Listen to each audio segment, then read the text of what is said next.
Hey guys, tonight we're slipping into the steam-laced kitchens of the Victorian era, where butter dares you to keep it solid and meat eyes you suspiciously from a wooden shelf. Imagine waking up in a world where refrigeration isn't just inconvenient, it flat out doesn't exist. The milk is sweating, the fish is plotting revenge, and you're already 5 minutes behind on preserving today's chicken. You can almost smell the warm bread, and the not-so-fresh cheese hiding behind it. There are no whirring compressors, no cheerful refrigerator lights. Just you, your wits, and the ticking countdown until food turns funky. And spoiler alert, you probably won't survive this summer without mastering some seriously clever tricks. So, before you get comfortable, take a moment to like the video and subscribe, but only if you genuinely enjoy what I do here. Let me know where you're listening from, and what time it is right now. Now, dim the lights, maybe turn on a fan for that soft background hum, and let's ease into tonight's journey together. You begin by stretching your arms, rubbing the sleep from your eyes, and walking barefoot across cold floorboards. Your morning starts early, it has to. In Victorian England, freshness isn't a bonus, it's a race against time. And every hour your food spends outside the proper temperature zone, it's quietly plotting its rebellion. The eggs may hold steady for a bit, but your cream, she's a drama queen. As you push open the kitchen door, the faint scent of yeast and smoke greets you. Bread baked last night rests in cloth-lined baskets, and beside it, wrapped in a damp tea towel, is a small dish of butter. It's only been a few hours, but already it's soft around the edges, threatening to go full puddle if the sun decides to be dramatic today. You glance at the pantry, then at the window. No clouds. Great. Another, keep the meat from walking off, kind of afternoon. But you're not helpless. Victorian housewives, after all, were nothing if not resourceful. The lack of refrigeration didn't mean surrender, it meant strategy. Every shelf, cupboard, and stone surface had a purpose. You didn't just toss food somewhere cool, you orchestrated a quiet, daily symphony of preservation. Take breakfast, for example. You've got half a loaf of bread, a jar of jam that was boiled and sealed last fall, you're hoping the wax still holds, and a crock of cream that spent the night sitting in a bowl of water by the window. Cooler night air probably helped. Probably. Butter? That one's tricky. Historians still argue whether storing it in a clay pot in a shaded stream worked as well as the old wives claimed. But you try it anyway, because the alternative is scraping rancid goo off your toast. Now, remember that your fridge isn't humming in the corner, it's sprawled across your kitchen like a scavenger hunt. Root vegetables are in a bin under the sink.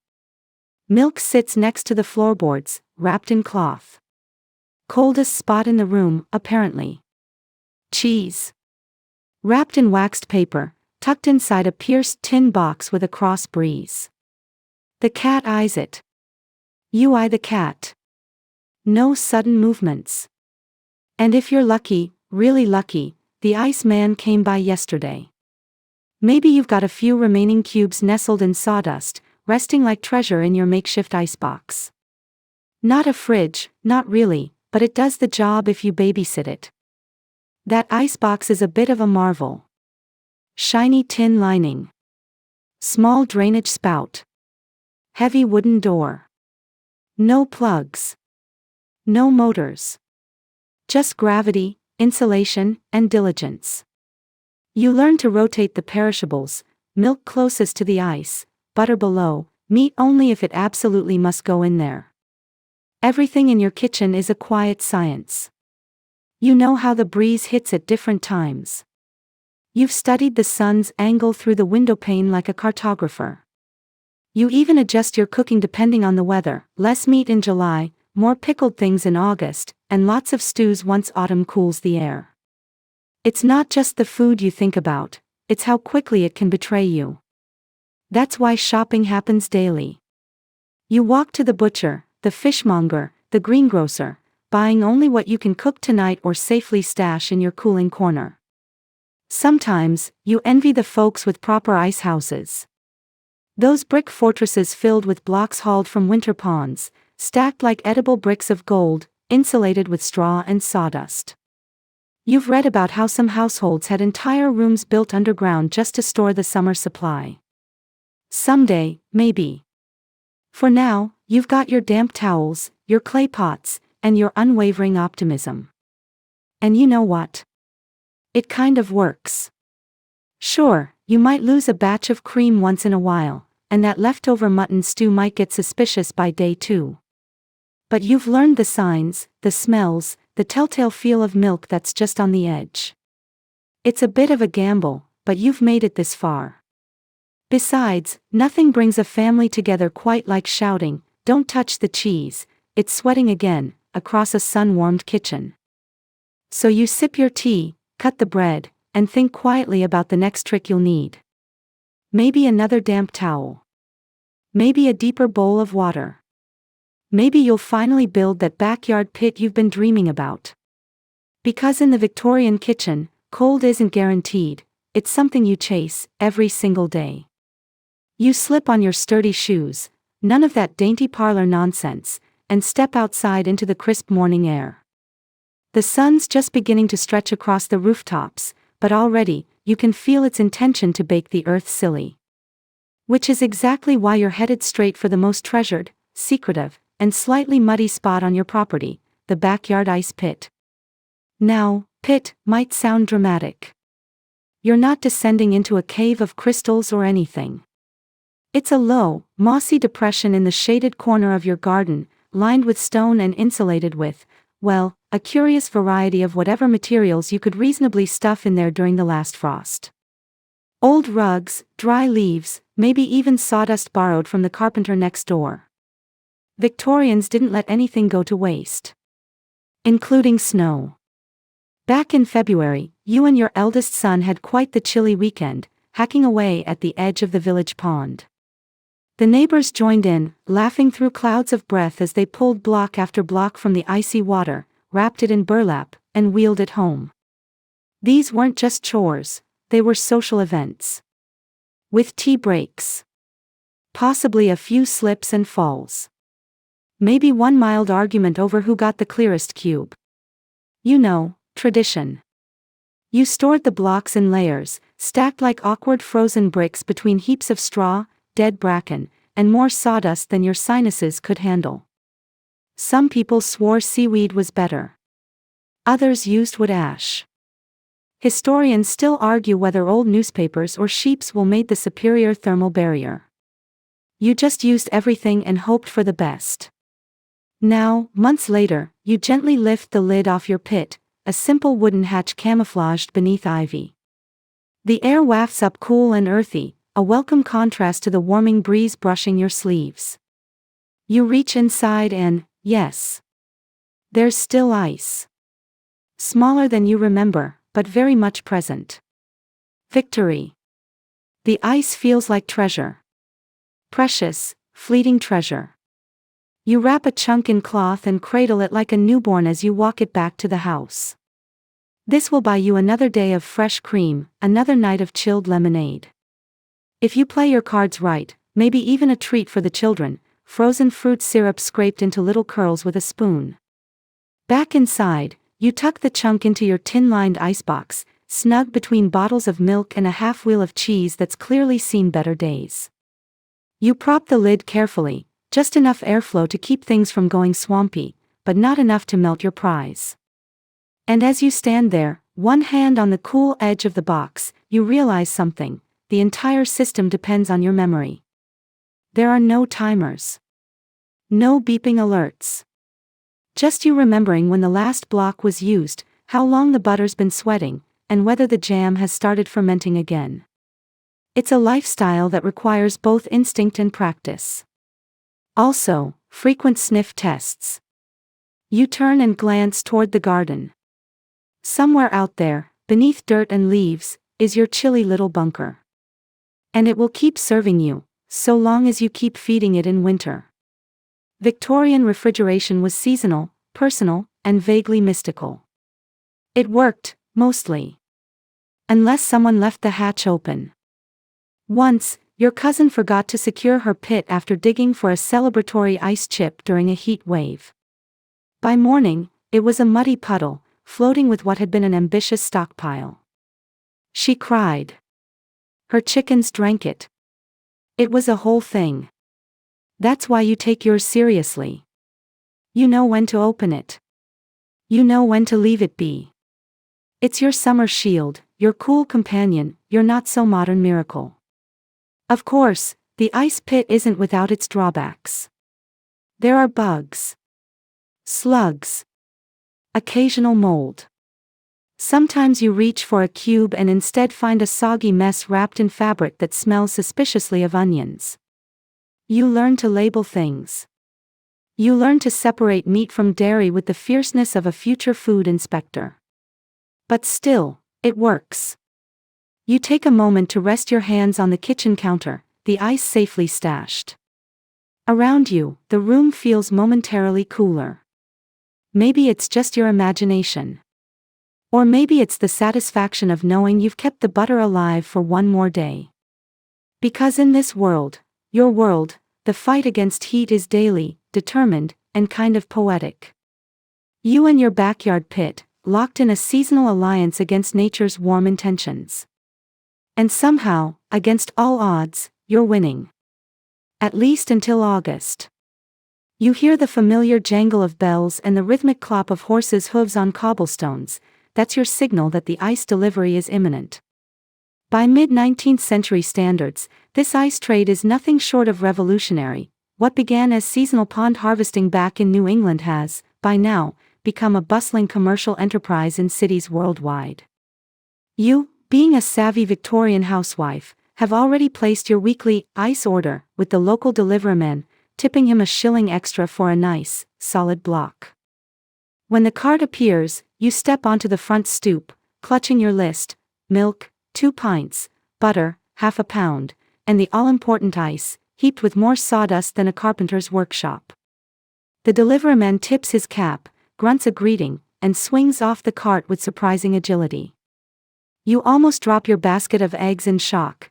Never underestimate how spry these men can be after months of lugging frozen cargo.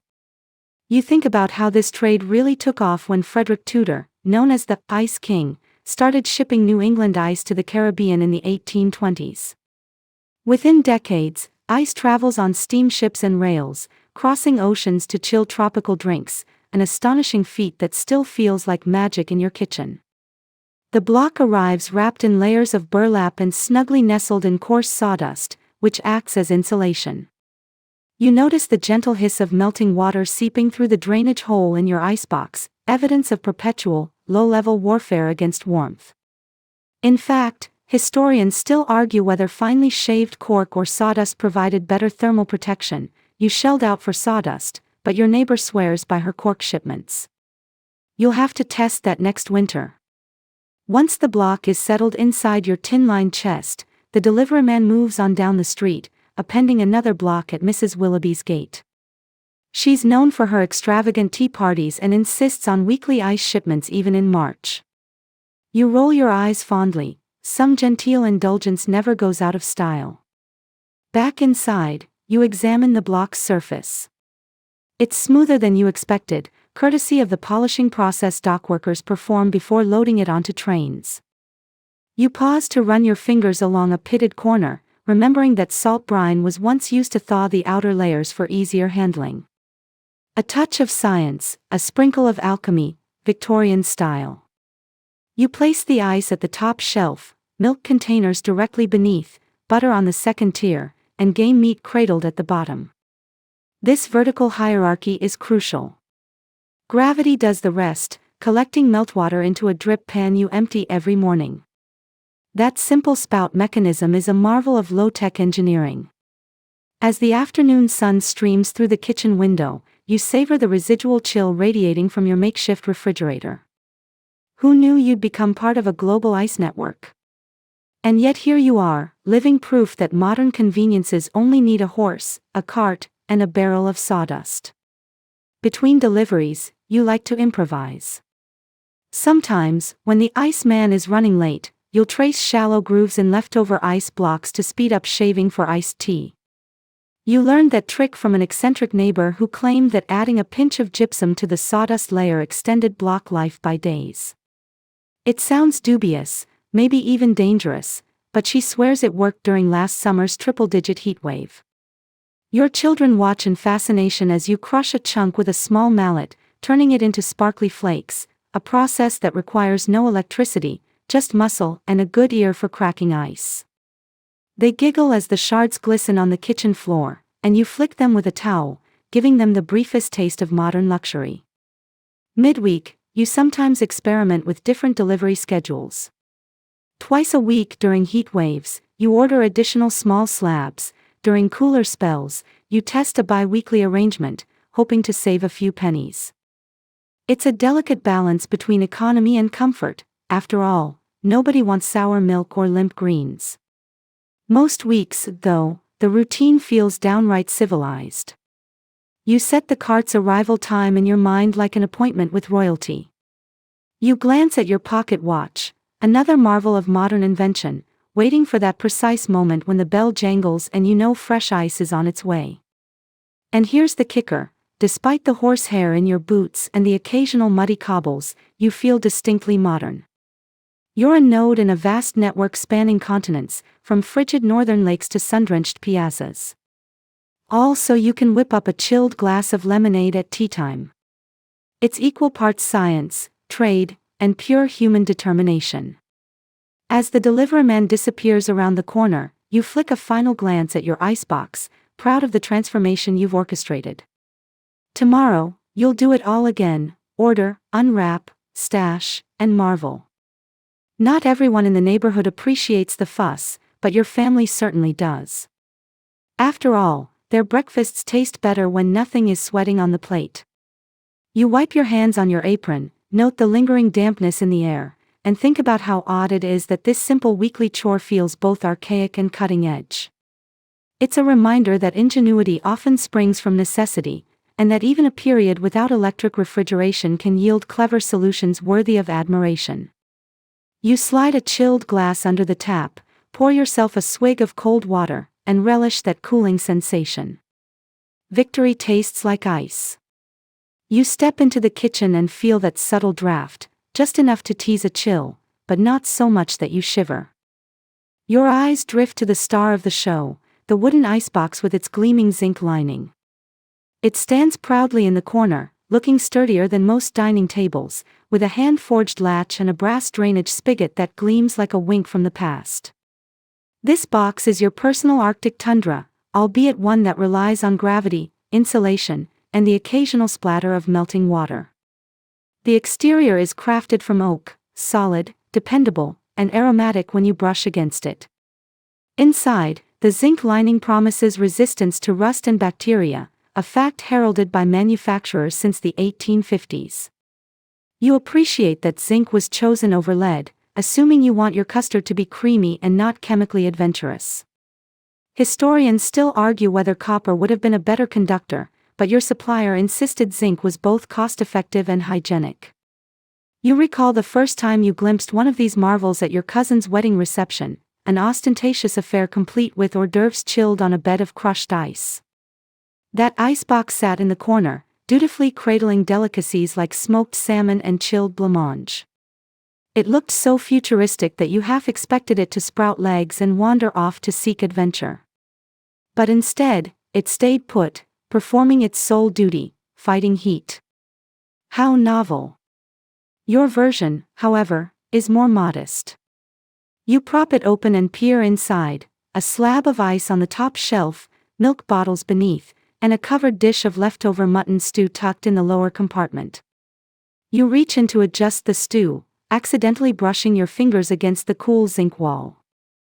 That sensation, an unexpected bite of cold metal, never fails to startle you, as though the box is nudging you, reminding you it's alive, in a non-sentient, mildly damp sort of way. You close the door with a soft thud, engaging the latch. It's satisfying, like sealing in secret knowledge. Beneath, the little spigot drips into a tin tray. You nod approvingly at the small trickle. It means your ice is earning its keep. If that drip ever stops, you know the ice has vanished faster than a politician's promise. And no one wants that. Inside the wood, a layer of cork battens and horsehair insulation creates a barrier thicker than your grandmother's quilt. These materials were chosen because they trap pockets of air, slowing the march of warmth. You smile, imagining tiny air molecules huddled inside, valiantly resisting the sun's rays. Your mother once joked that these boxes were part cottage industry, part mad scientist laboratory, more souvenir shop than appliance. There's something almost ceremonial about refilling this box. You place a fresh block of ice on its pedestal, aligning it just so that the spigot sits directly beneath the melting corner. A drip here, a whisper of cold there, and suddenly your kitchen feels 30 degrees cooler, even if it's merely your perception tricking you. Science and psychology, collaborating in domestic harmony. Of course, upkeep isn't glamorous. You learned quickly that zinc lining, while hygienic, demanded gentle cleaning. Harsh scrubbing could strip the metal, inviting rust or pitting. So you use a soft cloth, warm water, and a splash of vinegar, an old wives' method that many still swear by. Some modern guides recommend bi-weekly care, others insist monthly is sufficient. Historians still argue whether daily wipe-downs actually improved longevity or simply satisfied compulsive housekeepers. Every time you open that box, you half expect to discover hidden treasures, maybe a forgotten jar of pickles or a recipe scribbled on the ice block wrapper. Last week, you found an old ribbon from another era, tangled around the spigot. You considered leaving it as a time capsule, but reality, and practicality, won out. You snipped it off before it turned into a sponge. Your icebox also serves as an unexpected social hub. Neighbors peek in when they visit, murmuring, "I must get one of those," as though you're showcasing a newfangled automobile rather than a humble wooden chest. You nod sagely and explain that the secret lies in the zinc lining and the drainage system. They nod, take mental notes, then wander off to fetch sawdust from the barn. It's a small triumph, sharing knowledge that transforms daily life. Inside, you also stash berries in shallow pans to slow fermentation, trusting the cold metal to tame their sugars. You let cold air waft gently through the rack, imagining each raspberry lingering longer before turning to jam. Once, you attempted a delicate custard, only for it to absorb a hint of metal tang. You laugh at the memory. Serving zinc-infused custard wasn't quite the culinary sensation you hoped for. Even the latch can cause a small thrill. You've perfected just the right tug to ensure a snug seal without snapping it too hard. Overzealous latching could warp the wood or bend the zinc flanges. Not ideal. You learn through trial, and a few creaks from the box, that moderate force yields optimal results. That evening, as you sit by the hearth with tea in hand, you gaze over at the icebox. Its silent presence is a comforting reminder that civilization, even in steamy July, persists. You rest your hand on its polished wood, feeling the faint chill through your fingertips. You think of all the meals it will preserve tonight: cold milk for breakfast, leftover pies for afternoon tea, and maybe some chilled fruits before bed. All courtesy of this remarkable contraption. So next time you complain about a humming fridge, remember that your Victorian counterpart had nothing more than wood, metal, and human ingenuity. And yet, somehow, this box managed to keep a family fed, fresh, and only marginally sweaty. That's resourcefulness you can raise a teacup to. You're eyeing the pantry shelves, lined with glass jars and woven baskets, when you realize it's time for another layer of insulation, those loose, dusty materials that turn simple iceboxes into bona fide refrigerators. Today's experiment involves sawdust, cork granules, and, brace yourself, the occasional strip of seaweed harvested from a distant shoreline.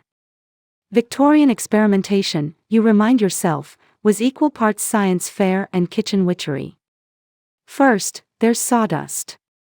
You scoop fluffy, pale shavings from your burlap sack, leftovers from the carpenter's workshop next door, and sprinkle them around the ice block in your zinc-lined box. Sawdust, as many Victorians knew, traps air pockets, slowing heat transfer. It's so good at insulating that some studies from the period suggested it extended ice life by up to 25%. Historians still argue whether kiln-dried or fresh sawdust worked best, since moisture content could accelerate mold growth. You opted for kiln-dried, hoping your nose wouldn't revolt too quickly. Next, you add a thin layer of cork granules, dark and irregular, like the tiny husks of forgotten bread crumbs. Cork was expensive but prized for its impermeability. You recall a newspaper excerpt claiming that cork stored in sealed containers could keep perishables fresh one day longer than sawdust alone.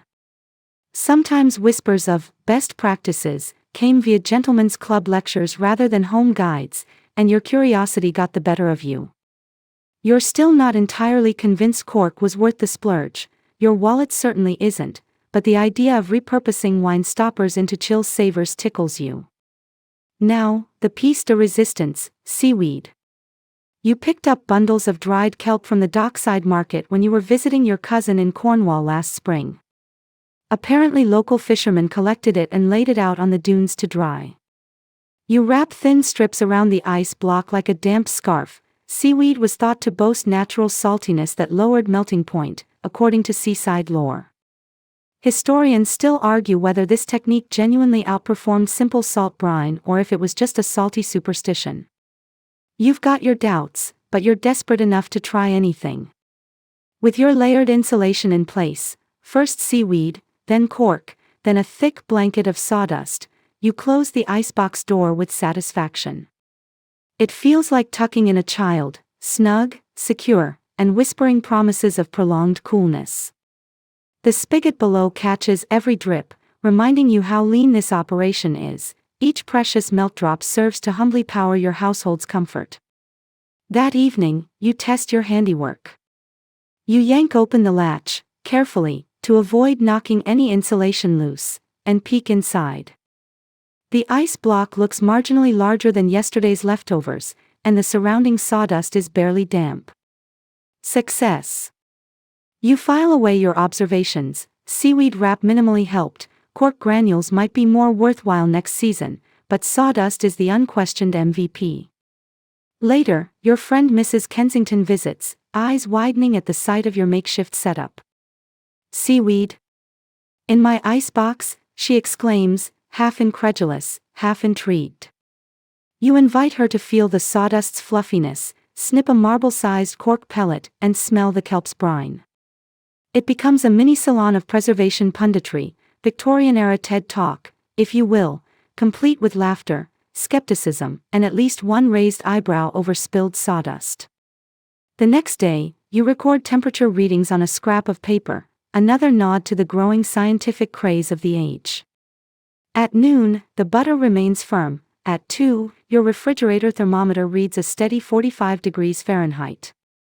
Not bad, considering the external mercury has climbed past 80 degrees Fahrenheit. Your neighbors, juggling similar experiments, note varied results. Some swear by layers of sheep's wool, others murmur about powdered charcoal or even crushed eggshells. Historians still argue whether these fringe insulation methods ever gained true traction beyond rural cottages.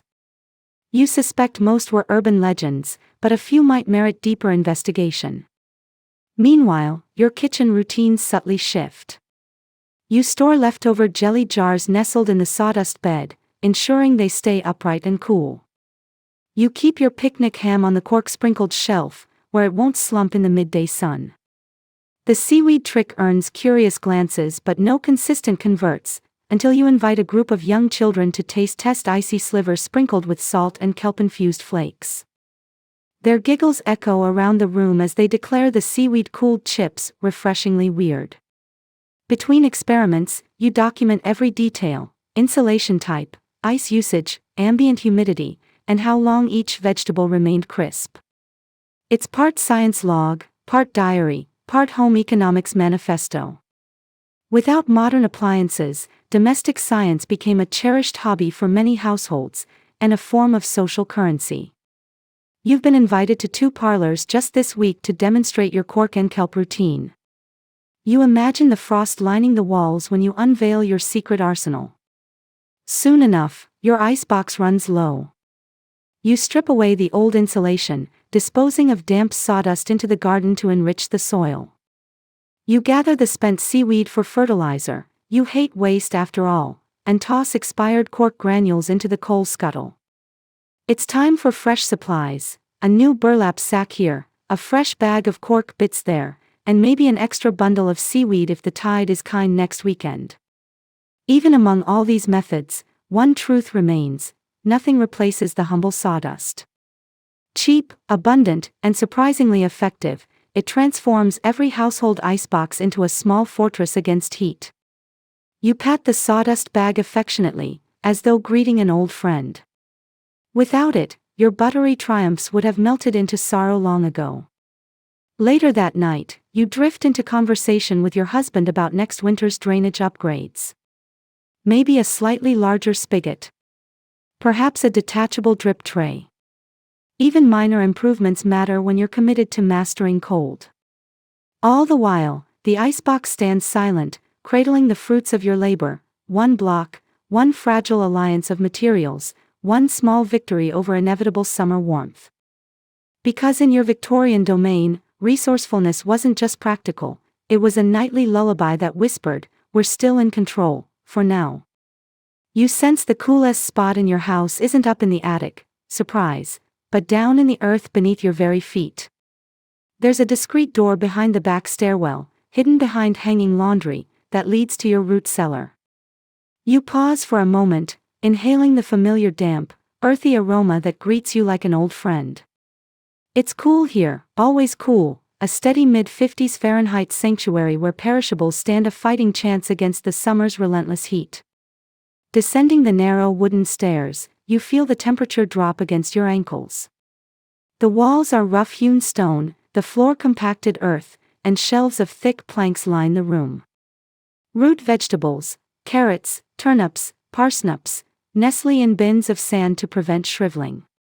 Cabbages rest on slatted racks. Glass bottles of home-made shrubs and fruit wines catch the faint glow of a single kerosene lantern. This is your underground haven, a living pantry built by your husband last spring. You remember the day you discussed the plan with him, measuring out dimensions and debating if the ventilation shaft needed a mesh screen to keep moles at bay. Historians still argue whether one vent suffices or two. Some claim dual airflow channels cut humidity better, others swear a single well-placed inlet works fine.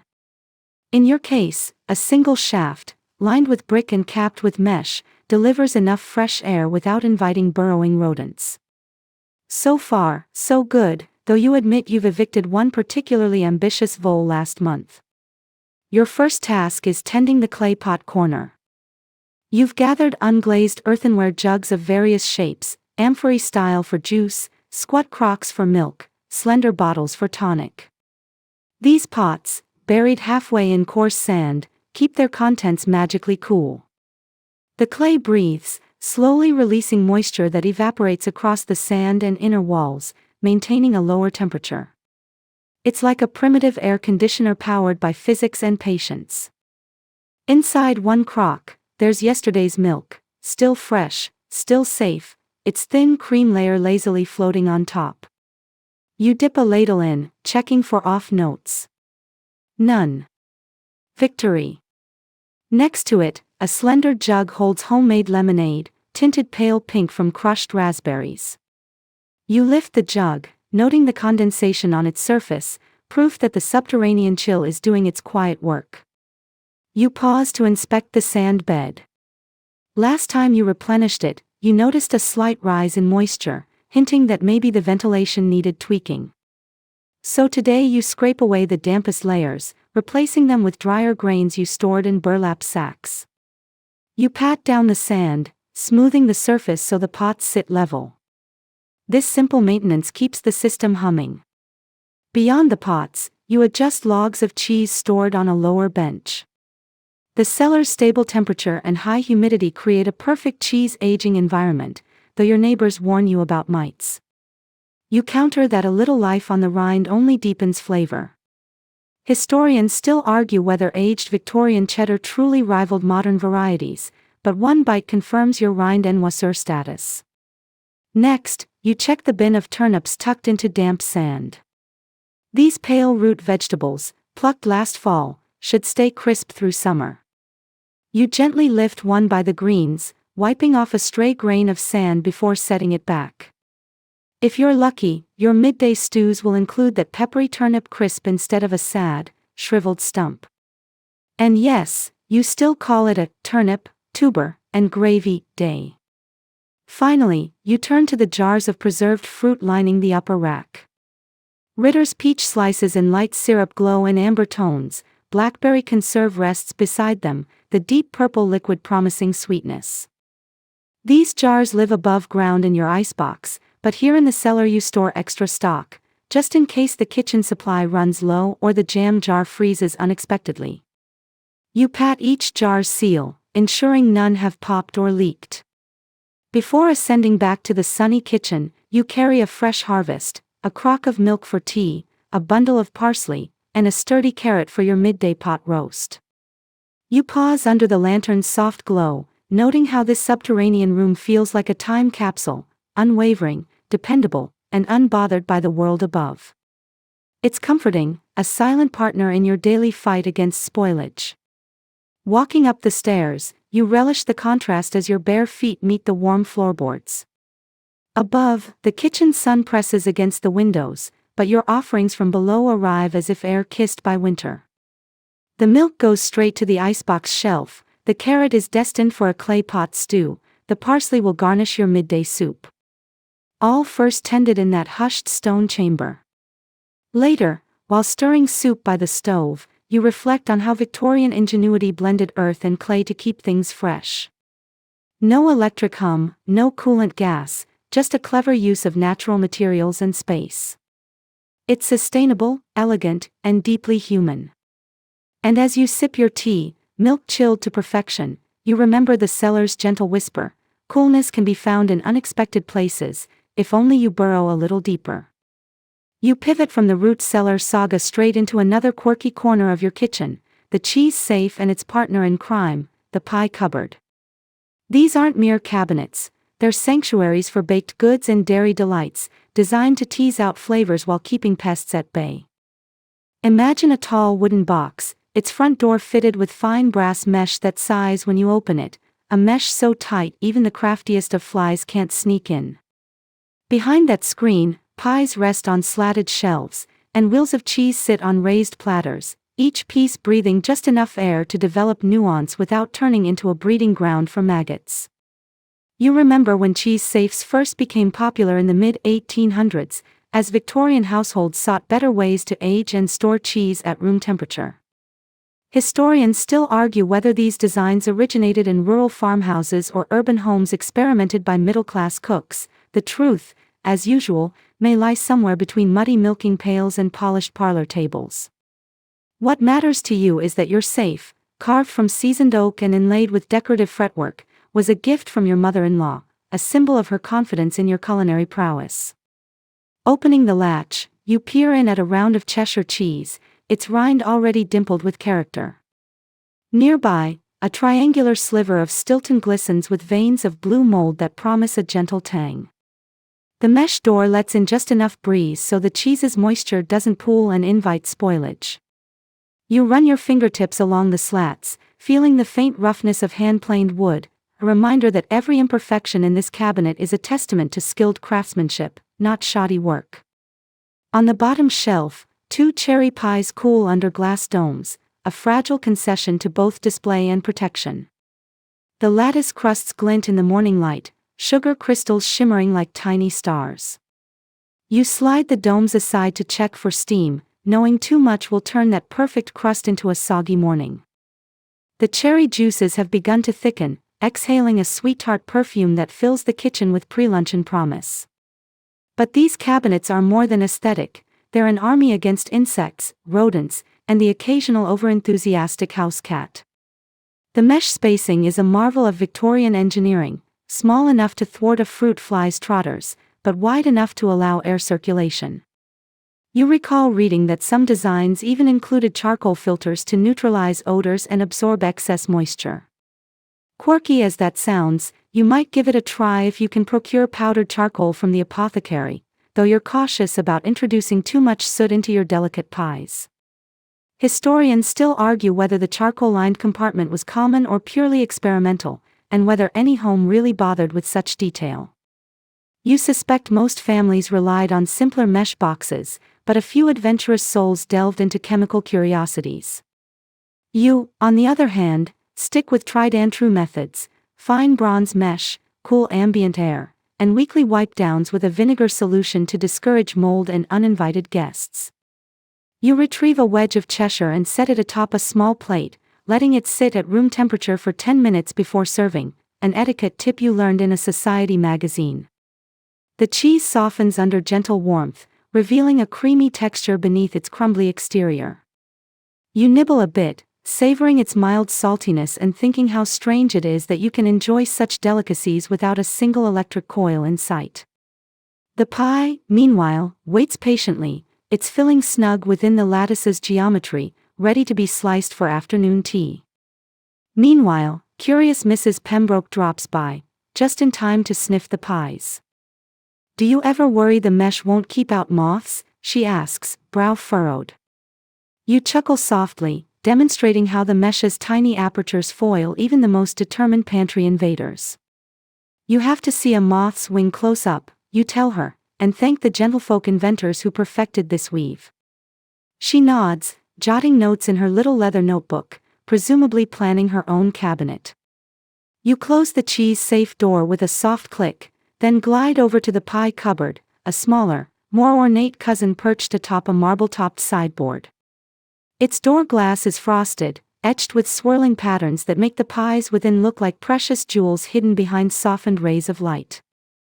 You run a cloth over the glass to clear any condensation, ensuring your pastry display gleams properly when visitors arrive. Inside, there's a mismatch of fillings: apple with a hint of nutmeg, mincemeat spiced with cinnamon and clove, and one experimental gooseberry pie that turned out surprisingly tart. You recall the gooseberry entry as your mad science project of last week. Historians still argue whether gooseberries were ever widely used in sweet pies or if that was a fleeting Victorian fad. Your family tried it, deemed it refreshingly cheeky, and moved on to more traditional berry blends.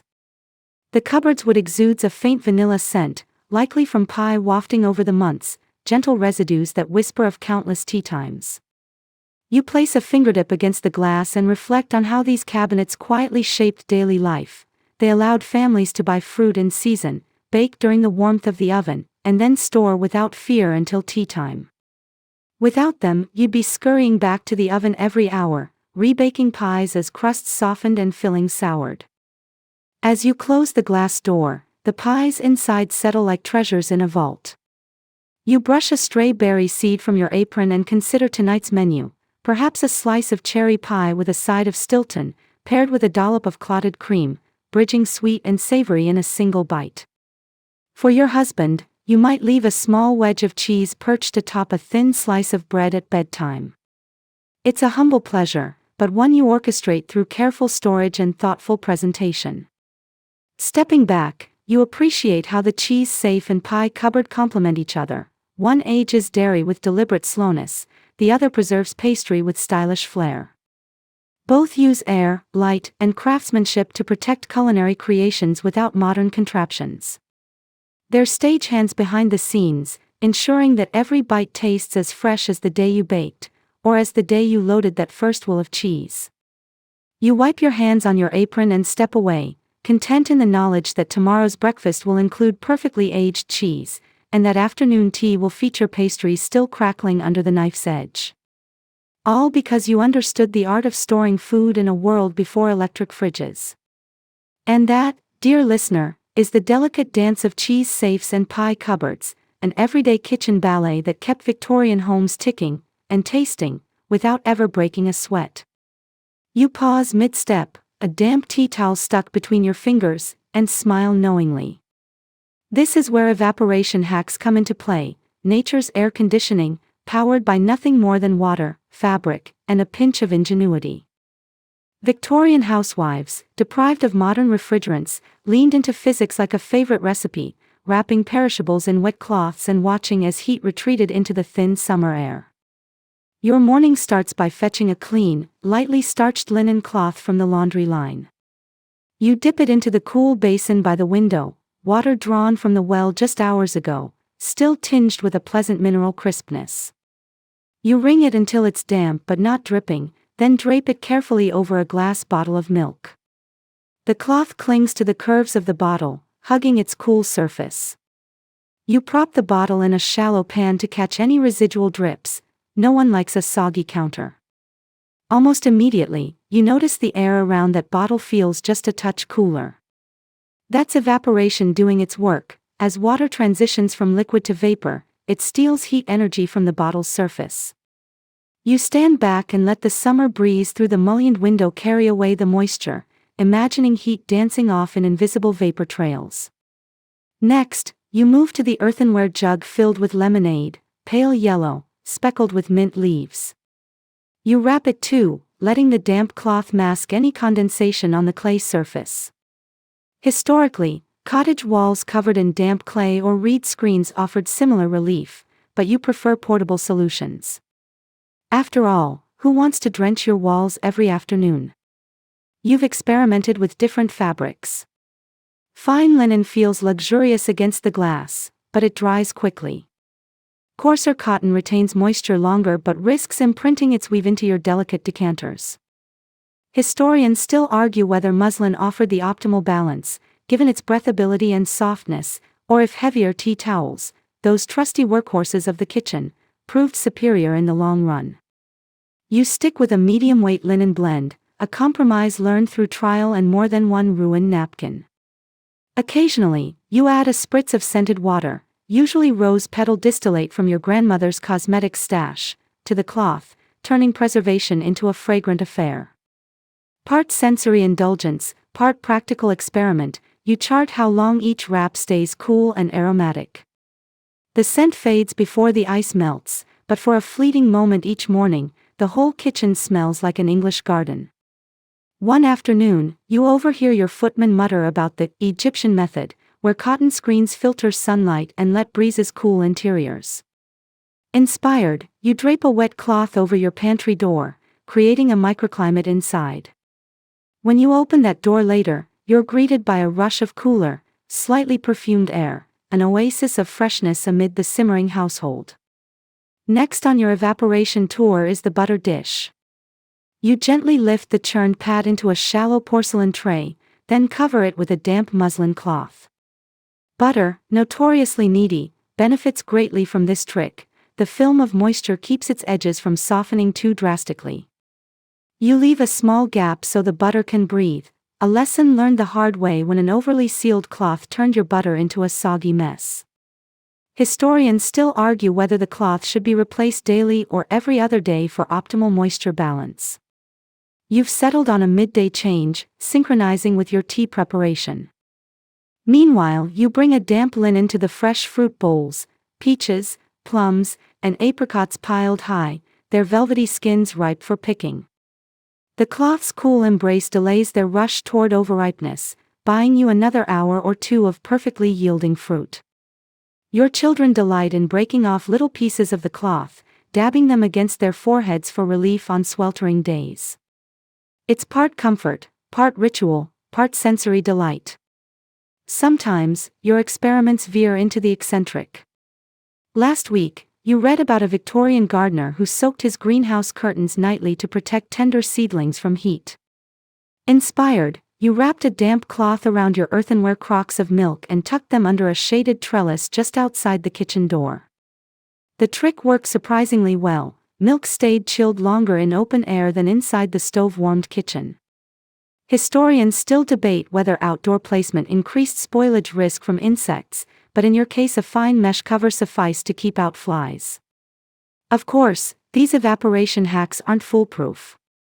Cloths can dry out unexpectedly, and if you forget to re-wet them, the temperature rebounds like a curtained window forgotten ajar. A mist change can turn your carefully chilled milk into a lukewarm disappointment. You've learned to set gentle reminders, sometimes chalk marks on the counter, sometimes simply humming a tune you know lasts 3 minutes, long enough to redampen every wrap. Your drying rack, once intended solely for laundry, now doubles as an evaporation station, holding cloths waiting their turn. You arrange them in order of need, a simple rotation ensuring nothing overstays its moisture welcome. It's a ballet of fabrics and fluids, less a chore, more a summer ritual. By dusk, the kitchen feels cool against your arms as you prepare supper. The butter's still firm, the milk's still crisp, and the lemonade's still forging ahead. There's a quiet satisfaction in knowing that a little water and cloth can hold back the heat's siege. No ice required, just patient repetition of an ancient trick.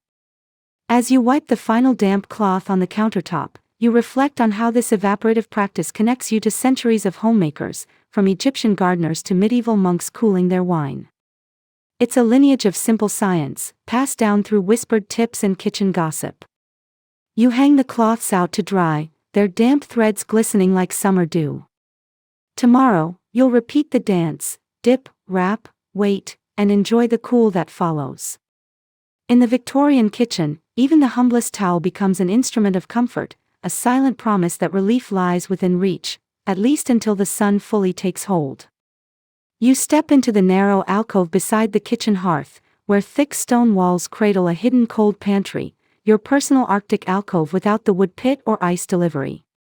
This pantry, tucked behind a sturdy oak door, was built during the house's original construction, its walls nearly 2 feet thick and composed of local limestone quarried on a misty morning decades ago. The result? A space that stays reliably cool, even when the midday sun presses hard against the outer walls. Inside, the air feels damp and softly musty, like an ancient wine cellar crossed with a library of old letters. Jars of pickles and preserves line the shelves, their contents glowing in muted jade and amber hues. The door's iron hinges sigh as you open it, revealing a realm where time slows and spoilage retreats. You smile, adjusting to the dim light cast by a small window set high in the wall. That window, fitted with tiny panes of hand-blown glass, blurs the midday glare into a gentle haze that feels oddly soothing. Your first stop is the jar of cucumber pickles, stored here to maintain crispness without freezing. You twist off the lid and inhale the vinegary tang, the scent carrying you to summer afternoons when your grandmother tended her own pantry, the fortress of freshness, she called it.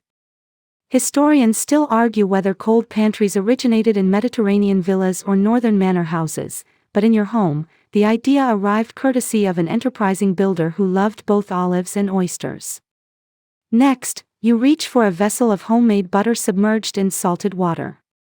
The thick walls keep the water temperature constant, preventing the butter from softening too quickly. You spoon out a pat onto a wooden board, watching as it holds its shape, no drippy edges here. You remember reading that salted water baths were once mixed with a dash of alum to prolong chill, a trick some apothecaries whispered about in hushed tones. Whether alum ever saw wide use or was merely a chemist's parlor trick is something historians still argue about. Above, on a slender shelf, squat pewter mugs await service, each one lined with a tiny layer of salt to absorb moisture and prevent tarnish. You lift a mug to the light and spot the faintest patina, evidence of decades worth of chilled cider runs and icy lemonade experiments. The pewter, soft as a lullaby against your palm, cools instantly, reminding you that metal can be just as effective a refrigerant as stone, though it lacks the stone's stoic endurance. At floor level, wooden crates of apples rest on slatted beams, the gaps allowing cold air to swirl around each fruit. You pick one up, bruised slightly from yesterday's delivery, and press it gently. The flesh beneath the skin feels firm, still crisp enough to bite without turning to mush. You slice off a crumbly chunk and taste the juicy sweetness, marveling at how a simple room can preserve harvests nearly a year old. Amid these mainstream items, you spot a peculiar relic, a bundle of dried hops entwined with pine needles. Your mother-in-law swears this fringe mixture absorbs odors and keeps unwanted pests away. You lean in to sniff, earthy, forest-like, oddly invigorating. Whether hops and pine truly deter pantry moths is something historians still argue, but in your house, it's become part of the ritual. You tip the bundle back onto its peg, hoping it will guard the sugar jars below. Speaking of sugar, you glance at small crockery pots of sugar lumps, each sealed with fabric and secured by a wax string. In another home, sugar would clump in summer humidity, turning into rock-hard obelisks.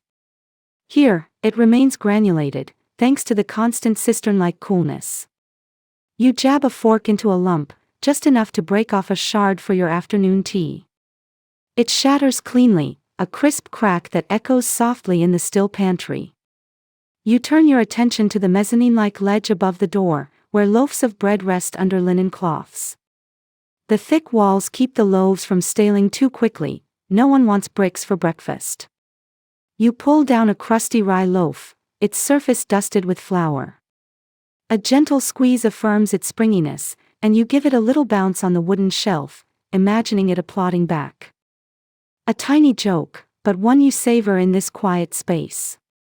At the back corner, you notice a stone basin, once used for fermenting homemade sauerkraut. The moisture trickles down its sides, creating tiny rivulets that glint in the pantry's muted glow. You remember the first time you tried fermenting cabbage, a venture that involved too much salt and one unfortunate jar that exploded in the cellar below.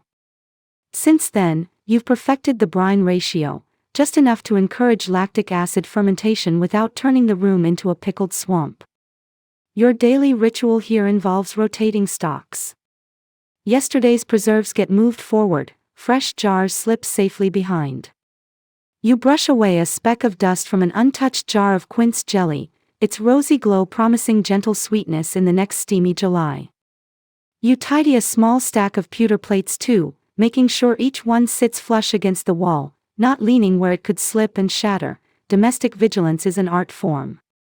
A soft breeze filters in through the window, carrying the slightest hint of lilac from outside.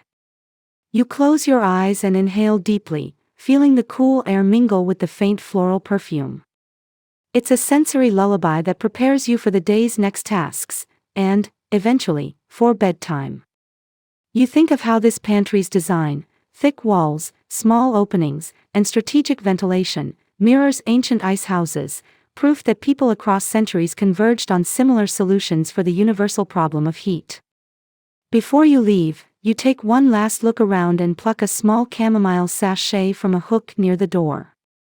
You toss it onto your apron pocket. Tea later will benefit from the calming herb. The pantry, silent and steadfast, watches you go, its walls enfolding perishables in cool embrace. Stepping back into the sunlit kitchen, you feel the surface heat like a warm hug, pleasant, familiar, and necessary.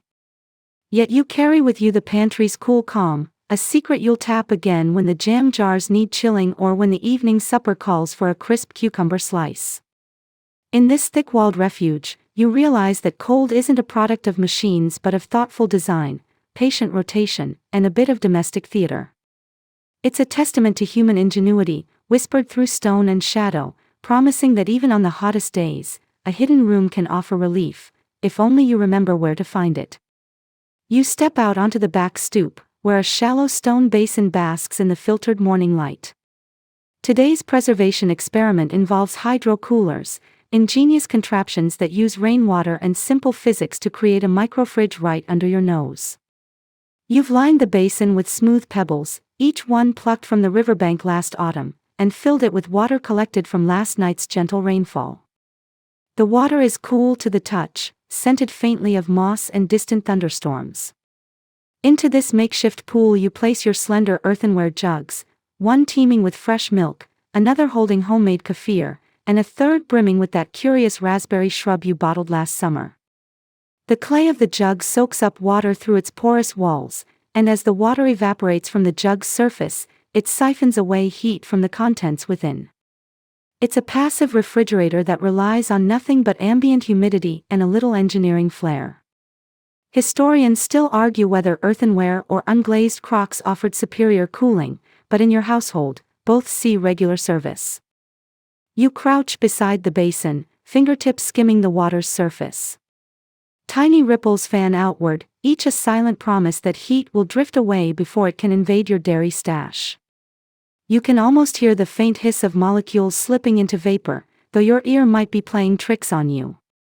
Gentle ASMR crackles in your mind, water lapping on stone, pottery pocked with droplets, birds calling from the garden beyond.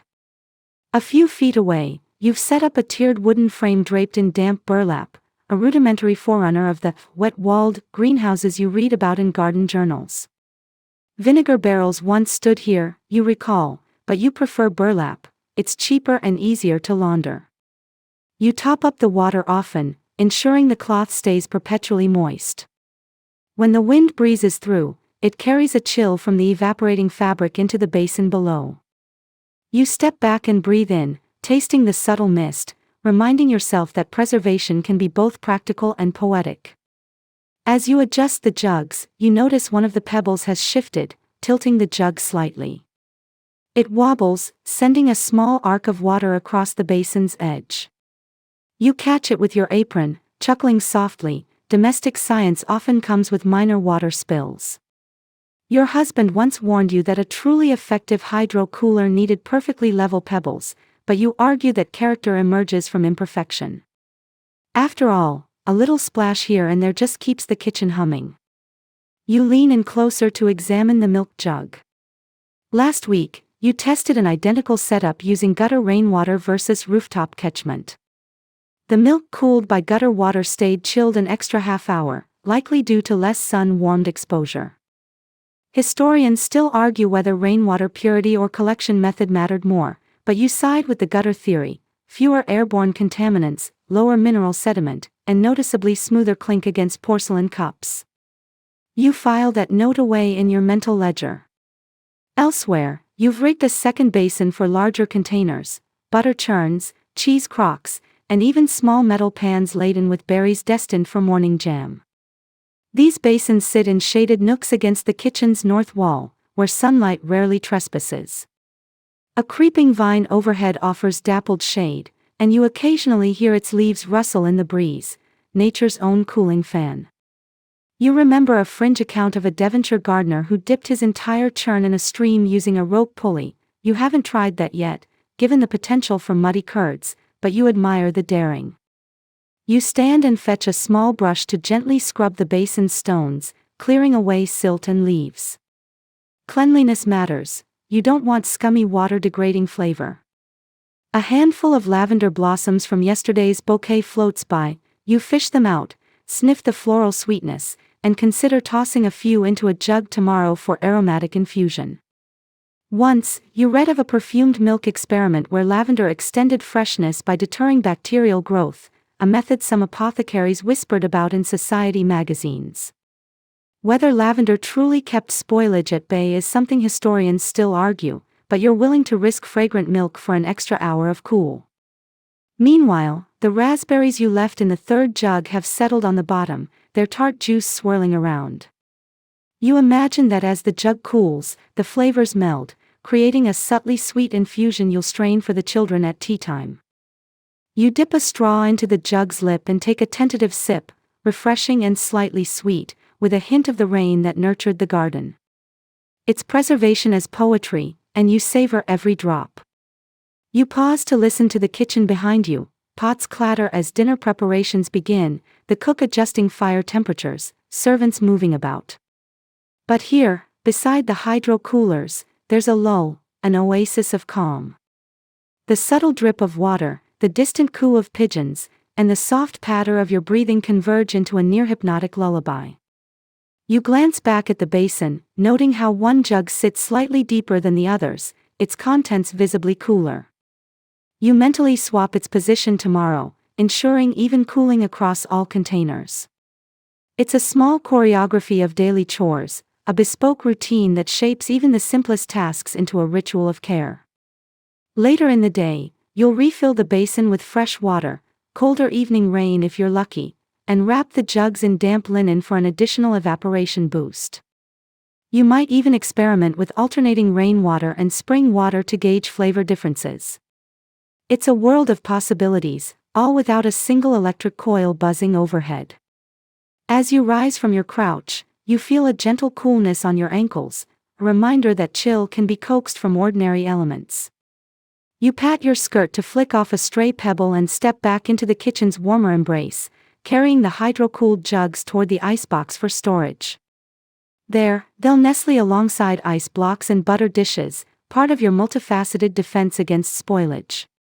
Before returning to your chores, you take a final sip from the raspberry jug. The cool liquid slides down your throat like a whispered secret. And for a moment, you're not just a Victorian housewife fighting the heat, you're a scientist, an alchemist, a poet of preservation. Your kitchen, once defined by its lack of modern conveniences, now brims with invention and quiet triumph. Because in this era of steam engines and telegraphs, nothing says progress like a rainwater-cooled jug and a handful of pebbles. You tie your bonnet under your chin and sling a woven willow basket over your arm, ready for the daily pilgrimage to the market. In a world without reliable refrigeration, timing is everything. Your morning routine begins before sunrise so that perishables arrive home before the heat holds court in your kitchen. By 6 a.m., the market stalls line the narrow lane outside your door, each one promising produce so fresh it practically still quivers. As you walk, cool dew clings to the cobblestones, dampening your boots. You pass the fishmonger's stall first, rows of silver-scaled mackerel and glistening cod, laid atop beds of shaved ice brought in that very morning by the ice delivery cart. Historians still argue whether urban fish markets in London adopted ice earlier than provincial towns, but you're grateful whenever that trade trickles down to your neighborhood.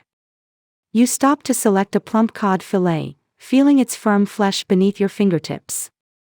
The fishmonger wraps it in oiled paper and tucks it into your basket, alongside a small chunk of fresh ice padded with sawdust, just enough to keep the fillet from sweating before you reach home. This tiny ice shard is a luxury, yes, but you budget carefully. Too much, and you'll pay for it. Too little, and your fish turns sloppy by midday. Next, you meander to the greengrocer's, where crates of leafy lettuces and early tomatoes glimmer with morning dew.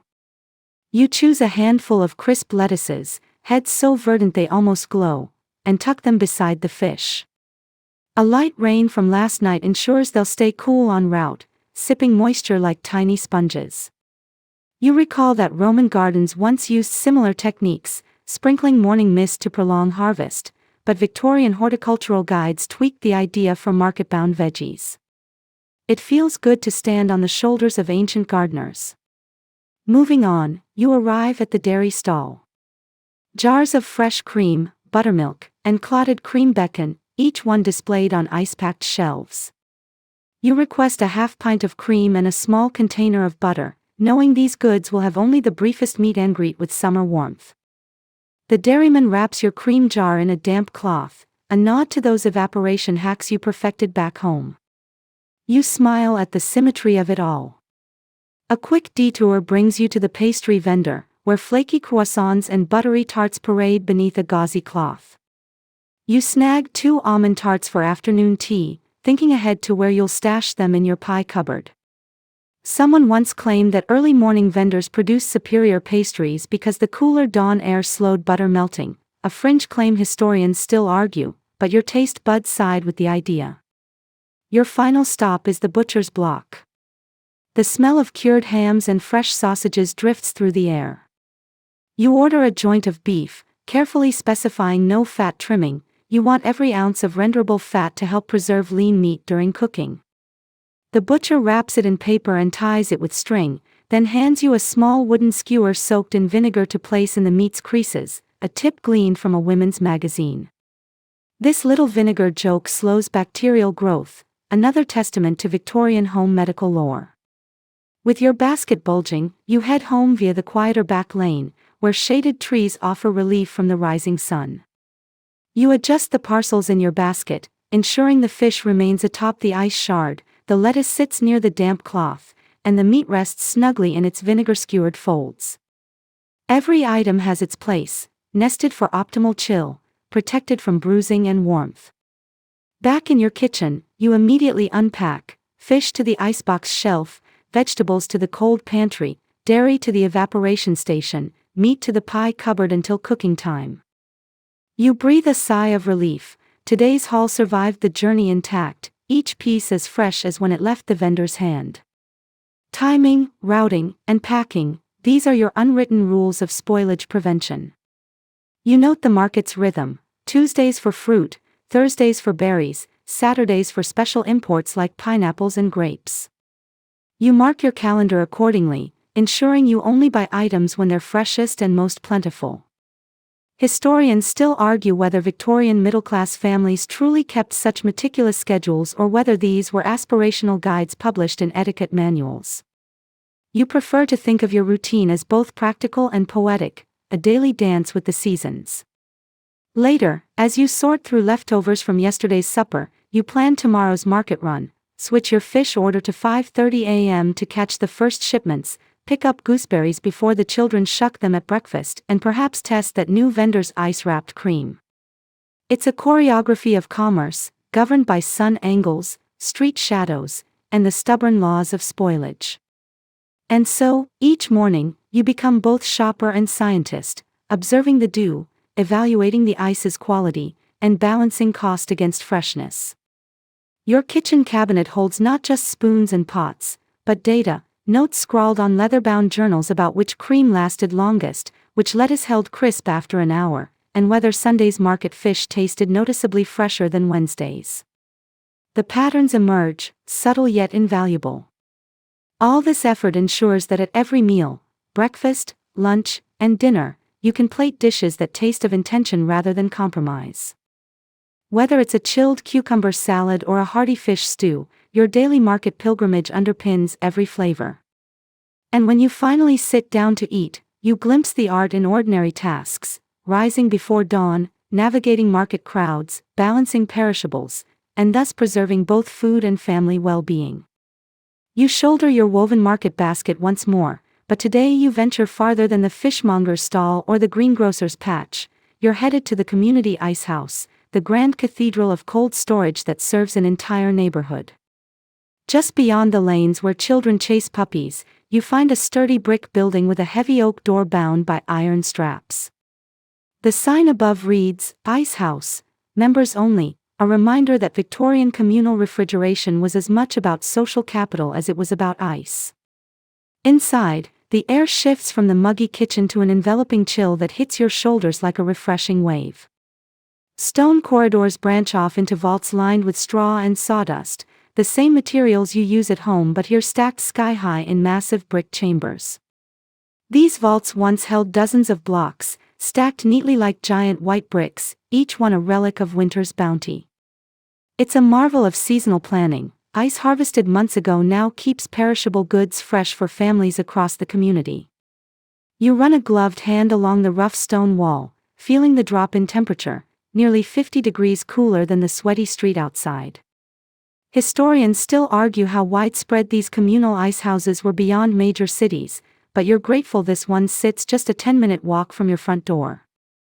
It's a small pilgrimage each week. You arrive with jugs, ham joints, and cheese rounds in tow, and depart with them coated in frost's reassuring sheen. A caretaker greets you in a woolen greatcoat, nodding politely as he unlocks one of the vault doors. Within, the ice blocks glimmer under faint lantern light, their surfaces pocked with crescent-shaped cutting marks from the saws used back in January. You select a block about the size of a barrel, large enough to last your household a full week if you ration properly. The caretaker helps you heft it onto a wheeled dolly, balancing its weight with care. As you push the dolly down the aisle, you notice the sawdust seams between each block, insulation layers thinner than your own home's, thanks to the vault's constant low temperature. Some community ice houses even use charcoal or cork layers, but here, sawdust proved cost-effective and readily available. You recall your own home experiments with seaweed and cork, wondering if you'd revisit those in winter. Outside, the sun glints off the ice as you load it onto your cart. You lift the lattice-patterned burlap sack and tie it securely, feeling the blocks chill through the fibers. You pause to jot a quick note on your leather-bound ledger: Vault A, Block 4, density excellent, estimated melt rate 1 inch/week. It's the kind of record-keeping that elevates domestic chores to scientific pursuits, a theme you've seen echoed in articles and salons. Back at home, you guide the block into your wooden icebox through a rope and pulley system you installed last year. The block's heft compresses the sawdust lining, sealing in cold air like a subterranean tunnel. You tip it into position at the top shelf, the tin spigot aligned precisely beneath its corner. The first drip of meltwater patters into the tray below, a quiet applause for a job well begun. You take a moment to examine the vault ticket clipped to your apron, entitlement number 27, valid until next refill.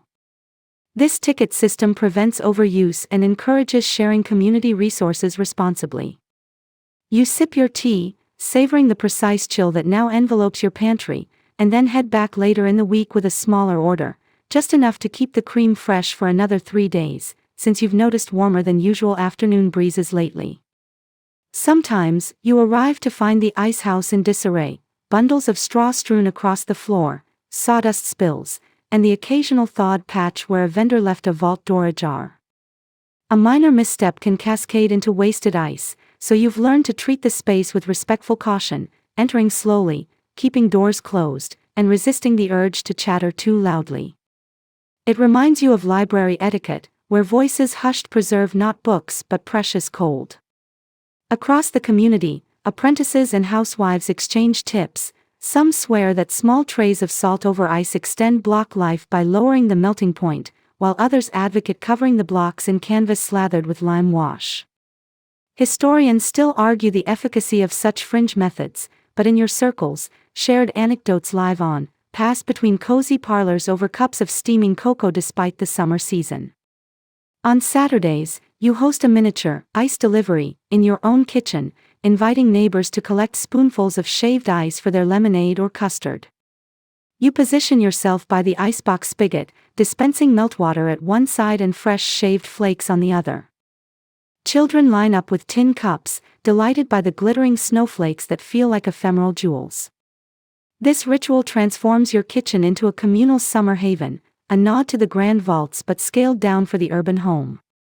You recall that some wealthier households employed private ice cellars beneath their estates, complete with subterranean staircases and ornate ventilation grills.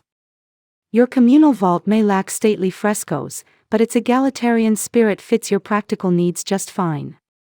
Here, no one judges you for consuming 4 blocks in a heat wave, as long as you hold on to that ticket and pay your weekly subscription.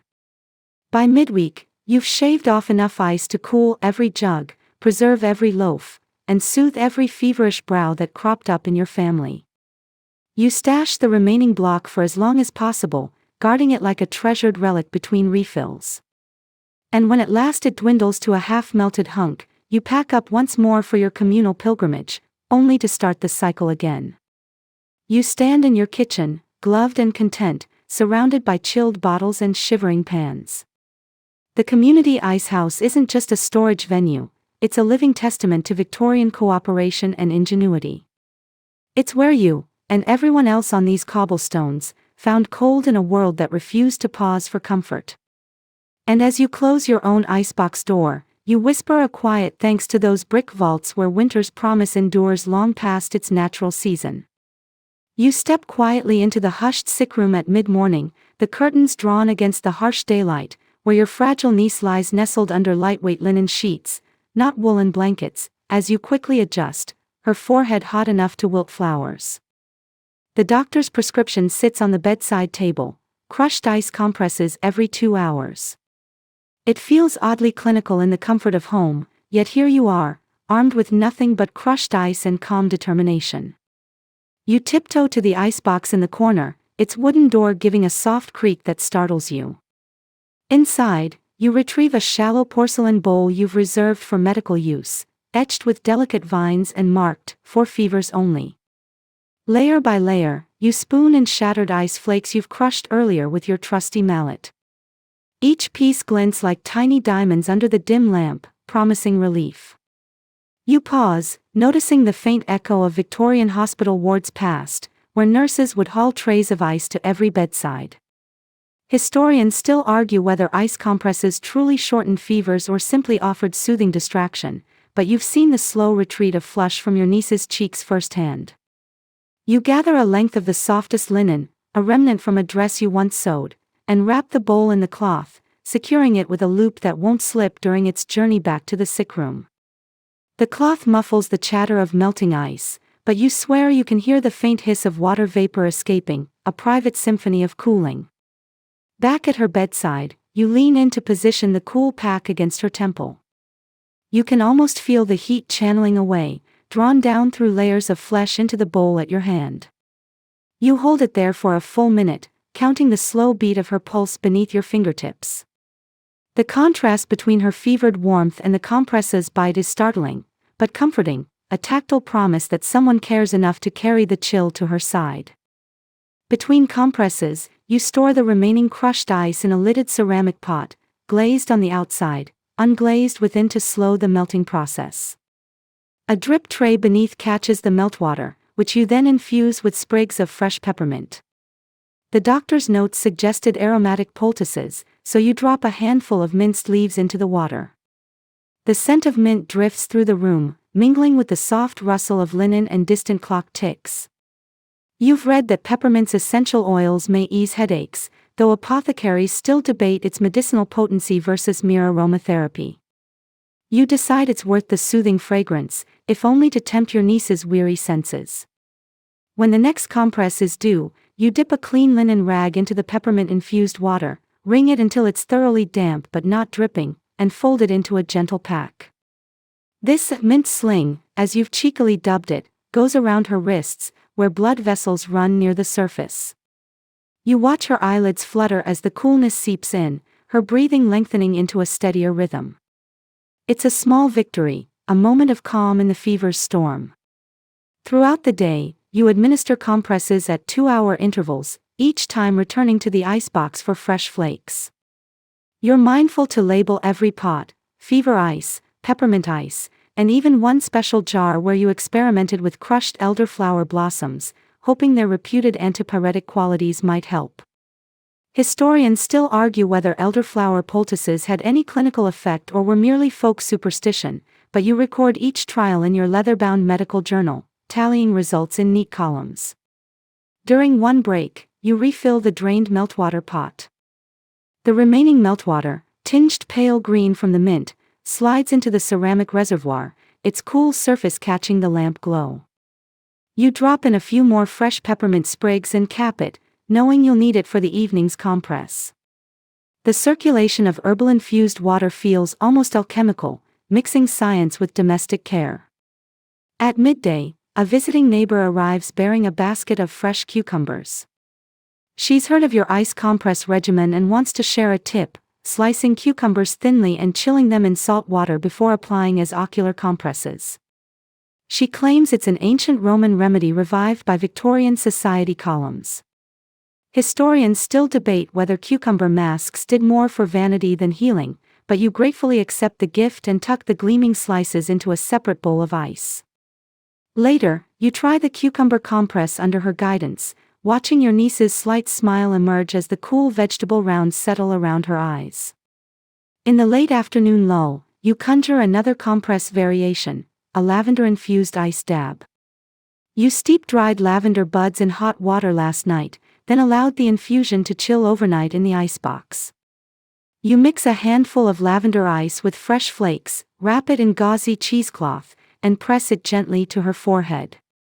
The floral aroma blends with mint and the subtle metal tang of the ice's porcelain bowl. It's an experiment in olfactory relief and cold therapy rolled into one. Whether lavender's calming effects are scientifically verifiable remains a subject of scholarly debate, but in your niece's tranquil expression, you find your answer. As evening draws near, the episodes of compress application slow to 3-hour intervals. You're cautious not to overchill her, monitoring for shivers or pale skin, side effects doctors warned against. You alternate between peppermint, cucumber, and lavender packs, creating a rotating schedule that feels more like a comforting ritual than a sterile medical protocol. When the last compress of the day is complete, you store the remaining ice and meltwater in separate ceramic jars, one reserved for tomorrow's peppermint batch, another for lavender. You lock them into the coolest corner of the icebox, away from butter and preserves, to prevent flavor crossover. Clear labels, mint, and lavdr, keep kitchen staff from accidentally using them for tea or soup. Before leaving the sickroom, you dim the lamp's wick slightly to soften the glow and whisper to your niece, "Sleep now, dear. The cold is watching over you." You smooth her hair back and step out, closing the door gently so she can call if needed. Down in the kitchen, you pause by the silent icebox and allow yourself a moment of reflection. The day's work has blended domestic skill, herbal lore, and mechanical refrigeration into a single tapestry of care. No electric hum, no sterile hospital walls, just your own hands, ingenuity, and the humble power of ice. It's a testament to Victorian resilience, where the home became both sanctuary and clinic, and you, the housewife, the healer wielding frozen weapons against fever. You lean over your stout oak workbench, blueprints unfurled on its worn surface, and run a fingertip over the delicate pencil lines of your latest contraption, a hand-cranked compressor powered by an ice and salt mixture. It's the stuff of experimental alchemy, a prototype inspired by the writings of French engineer Ferdinand Care and American inventor John Gorrie, both of whom pioneered mechanical cooling in the mid-19th century. You're not content with gravity-fed iceboxes alone, you want to tinker with vapor compression, chemical absorption, the frontier of refrigeration itself. At the heart of your workshop stands a brass cylinder, capped with valves and copper coils that sprawl like vines across the bench. Today's goal is to test a small batch of cooling fluid you've concocted, ammonia dissolved in water, a recipe lifted from a tattered engineering journal. You load your mantra into memory: gas expansion causes chill. As you tighten the last valve, you remember the editorial in Scientific American that praised Care's ammonia system as a marvel almost magical in its potency. Historians still argue whether early adopters ever achieved reliable results, but impatience and curiosity drive you forward. Your first trial begins with melting ice blocks in a large wooden tub, creating frigid water that you'll use as the heat exchange medium. You lace the water with chunks of salt, plunging the temperature to near freezing without ice. You dip your gloved hand in, there's a satisfying sting, then fill the cylinder with the cold brine. You listen for the hiss of gas escaping the regulator and open the compressor's hand crank with measured turns. As the crank spins, pressure builds, and a series of puffs issues from the exhaust pipe, faint clouds of vapor you imagine as microscopic frost sprites dancing away.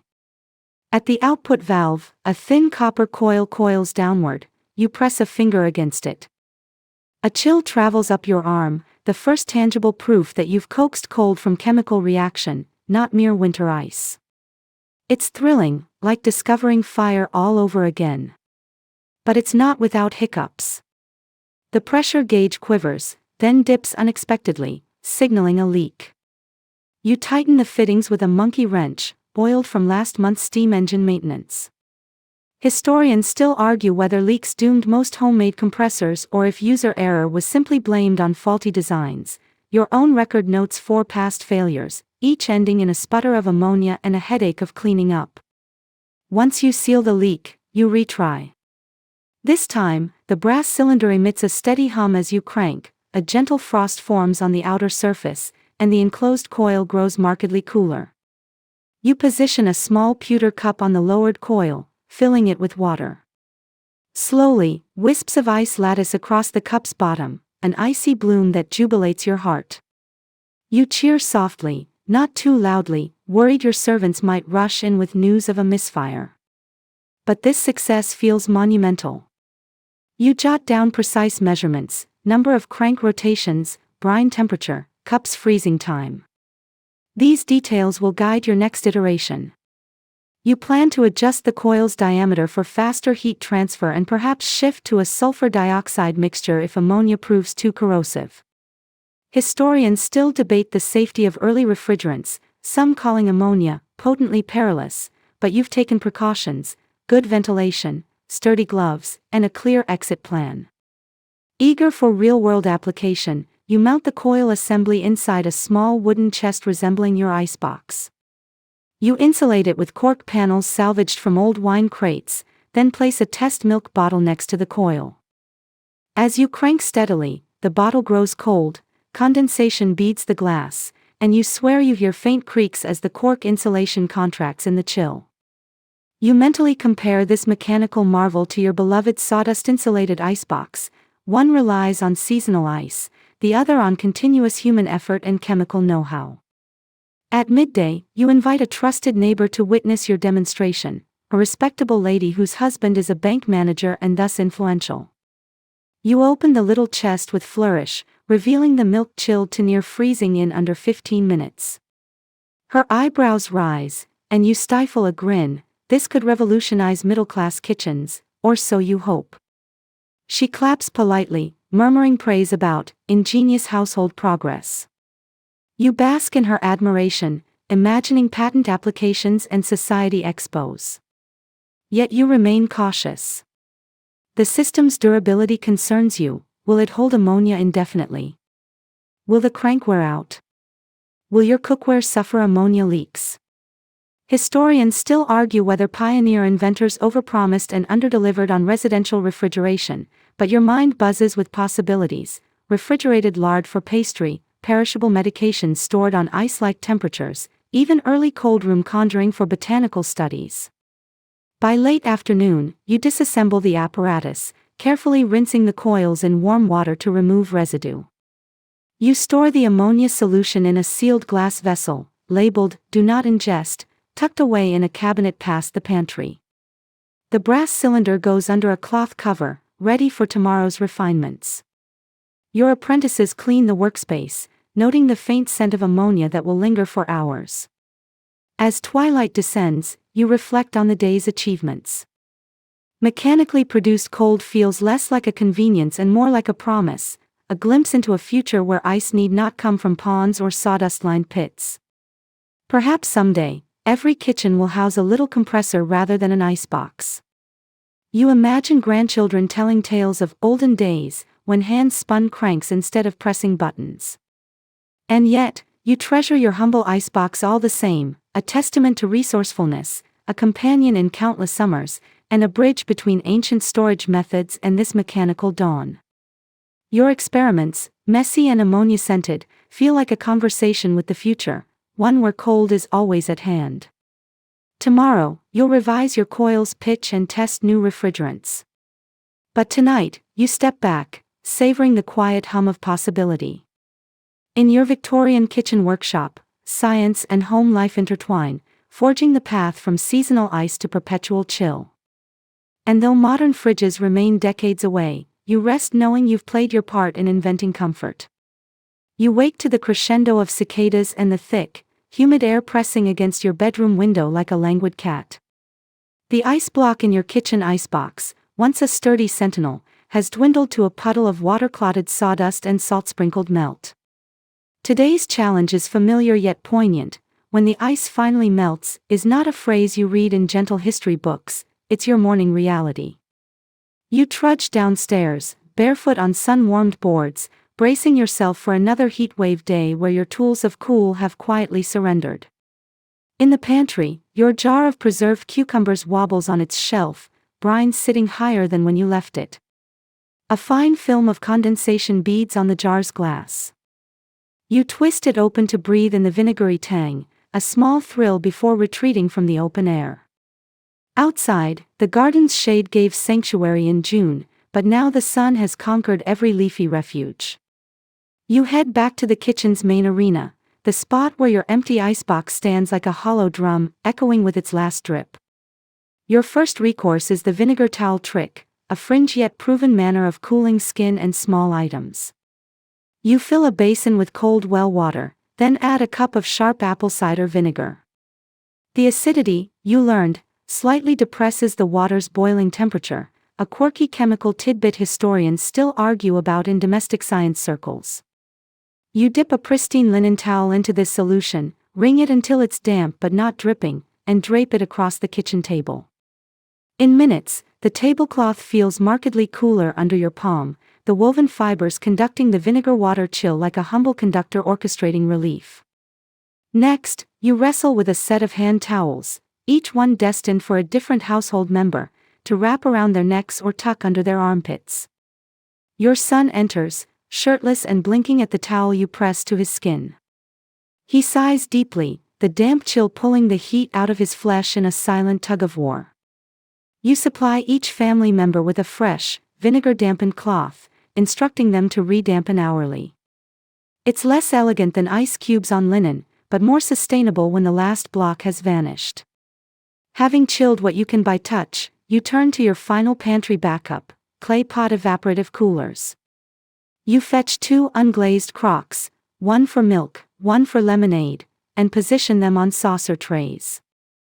You fill the crocks with water, then top them off with fresh well water to keep the rim moist. You know the clay's micropores will draw water outward, where it evaporates and ushers heat away from the contents within. This age-old Egyptian-inspired trick still holds power today, when nothing else remains cool.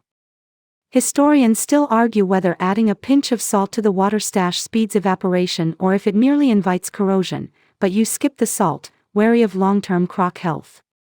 In the sunlit corner of the hearthstone, you place a shallow pan of water on top of a slatted shelf. The pan's surface rivals a mini evaporative pond, its water droplets glisten in the sunbeam, and a fine mist rises off the edges as heat dissipates into the room. You note mentally that a terracotta saucer beneath the pan might catch more drips and recycle them when needed. Domestic science scribes once experimented with rotating the water pans, but you found a single, well-placed vessel suffices for half a day's reprieve. Later, as the afternoon sky burns bright, you improvise a fanning station, an open window sash, a pedestal fan whirring at its lowest speed, and a wet linen hung carefully in front. The fan blows air through the damp cloth, cooling the breeze before it enters your kitchen. You rig a basin beneath to catch any stray drips. This low-tech air conditioner channels every bit of evaporation chill into your home, making the space feel surprisingly fresh. It's another testament to human cunning when modern comforts vanish.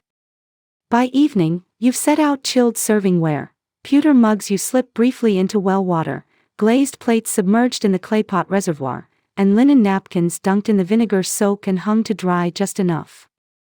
At supper time, your family gathers around a gently humming table, no ice, no electric hum, but still a sense of civilized calm.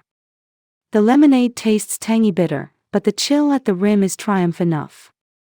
Every sip reminds you of layered ingenuity, vinegar, clay, evaporation, airflow. Outside, the garden's jasmine blooms diffuse their scent across the scorched lawn.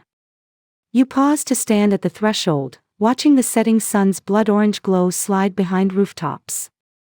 The day has tested your domestic arsenal, yet you've coaxed comfort from humble tools and determined spirit.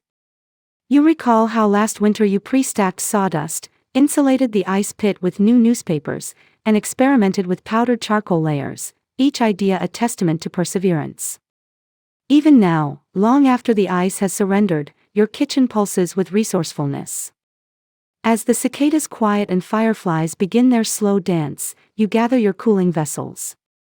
The vinegar towels drip quietly in their basins, the evaporative crocks sit serenely in their trays, and your fanning station hums in the dusk. You extinguish the hearth's last embers, leaving only a faint glow from a single candle on the sideboard. Tonight, there will be no ice cream or chilled custard. Instead, you'll drift to sleep under the soft Ruskin-inspired fan hum, sheets smoothed and linen pillowcases still faintly tangy from the afternoon's vinegar rinse. You'll remember how each dripping towel, each misty crock, and every clever trick carried you through another stifling Victorian heatwave. Slow the pace now. Let words unfurl like soft shadows as you drift towards sleep. Recall the gentle hiss of water evaporating, the whisper of linen brushing skin, the faint scent of vinegar mingled with clay. Trust that your resourcefulness still holds warmth at bay, even in the deepest summer's hush. Let go of the day's small triumphs and trials, they have served you well. Close your eyes and feel the lingering coolness beneath your fingertips, vinegar's promise, clay's embrace, fabric's tender caress. The night deepens. Each breath you take carries the memory of every chilled vessel and every clever household ritual. You are safe, you are cool, and you are exactly where you need to be. Now, abandon thoughts of heat altogether. Sink into the mattress as if it were a soft cloud. Let the curtain of quiet envelop you, the fans murmur a lullaby, the tang of vinegar like a secret benediction on your pillow. Here, in the gentle darkness, find comfort in knowing that tomorrow, you'll renew the dance of cooling once more. But for now, rest.